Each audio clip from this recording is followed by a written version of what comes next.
लमके तारण लमके।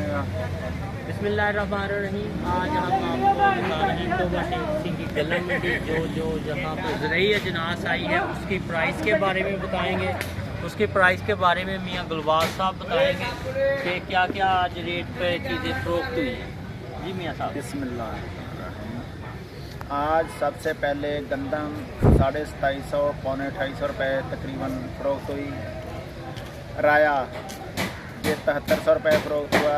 तिल सफ़ेद शीशा माल तकरीबन 13,000 रुपया 12.5 से लेकर।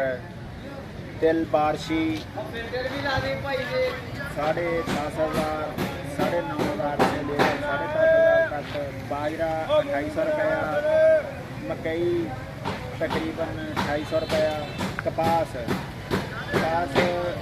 दरमियानी जो थी वो बिकी है 7,000 रुपया। अच्छे वाली कपास तकरीबन 7,700 रुपया 7,600 7,800 8,000 से रेट कम हो गया है कपास का।